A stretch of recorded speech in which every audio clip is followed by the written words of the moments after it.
Hi, welcome to Bearded Meeple. Today, we're going to take a look at a game that'll play between 20 to 30 minutes, and it's for ages 14 plus. Now, it says 3 to 6 players, or 7 with the expansion, but trust me, in this game, ideally, the more the merrier, because you really want to take advantage of that player interaction so you can ensure the survival of your zombies. And then, the next turn, stab them in the back and try to steal the win. It's brought to us by Lucky Duck Games. It's Zombie Tsunami. Let's take a look at it. Here's a brief overview of Zombie Tsunami. In the game, we have the main board. At the beginning of each round, each player will receive 2 zombie cubes. It will also indicate when you will shop, and players will receive a coin. At any time during the game, you have a max allotment of 2 coins. And later in the round, you'll also receive another zombie cube. In the shop cards, they will vary in abilities and cost.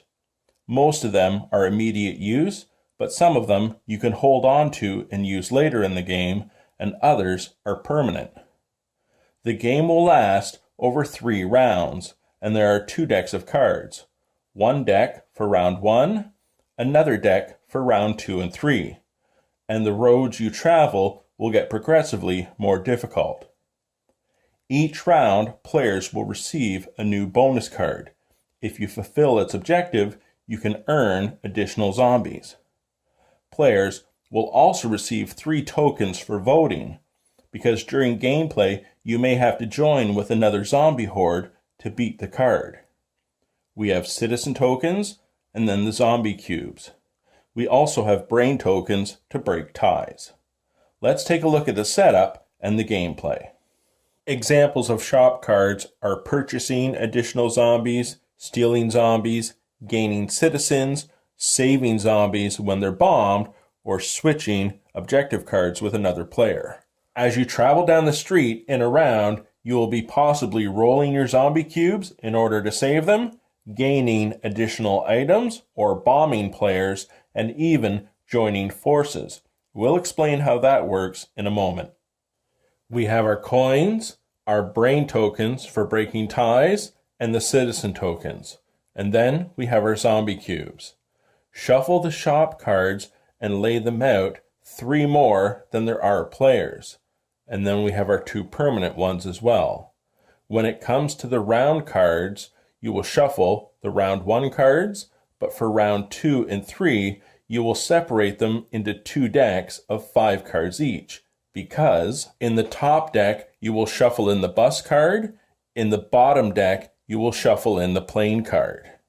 Each player will receive 2 zombie cubes at the beginning of each round, and players have their voting tokens.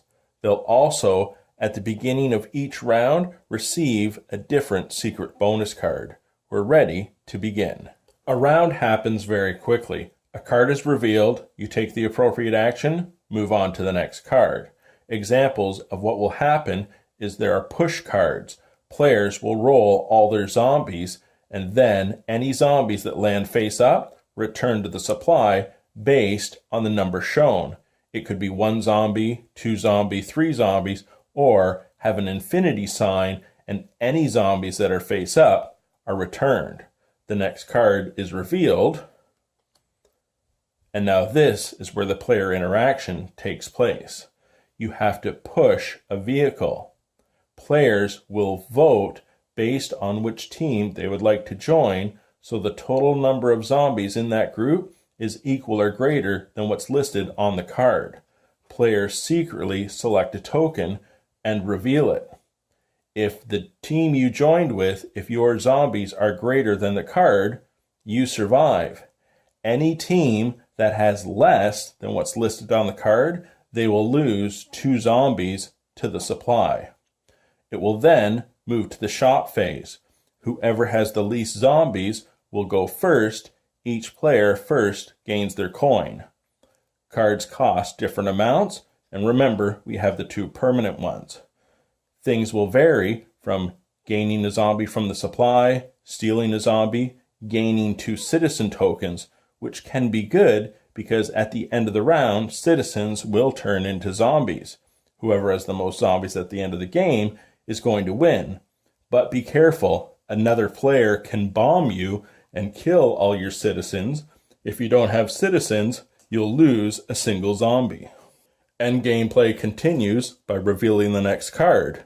So now we're rolling all our zombies again. Any face up, you would lose one of them to the supply.